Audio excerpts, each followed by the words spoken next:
Ayon sa ina ni Jep, naninigarilyo daw kasi ang ama nito sa paligid lang ng bahay nila. Madalas mo nagsigarilyo si Mr. na malapit si May nakikita niya, ba? Minsan po. Nakikita rin daw kasi ni Jep ang mga naninigarilyong kapitbahay. Minsan, nauutusan pa itong bumili ng yosi sa tindahan.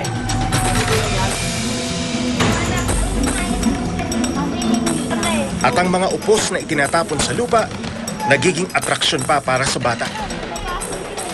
Paano mo nakita ang sigarilyo? Kasi may nagtapon, kinuha niya. Sinunod niya sa bunganga niya. Dito sa labas. Tapos, paano niya ni Yossi? Tama yung pag-Yossi. Pagbuha niya sa ano. Humihigit, tapos bubula. Paano natuto? Kasi nakita niya sa labas. Dahil nakakatuwaan ng mga kapitbahay, sinusubuan pa nila ng yosi ang pobreng bata.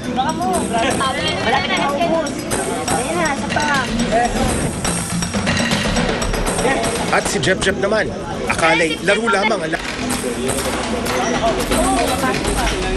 ang pangamba ng ina ni Jep, kalaunan, mamumulat ang bata sa bisyo.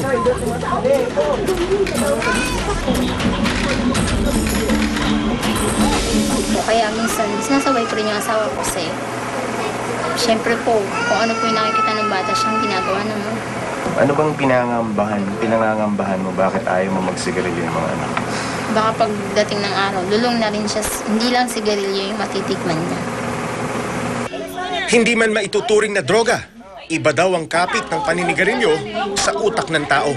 May mga studies na ginawa na nagpakita na at tinatanong yung mga addict sa iba't ibang klase ng substances, tinanong nila, ano yung mas mahihirapan ka na ihinto?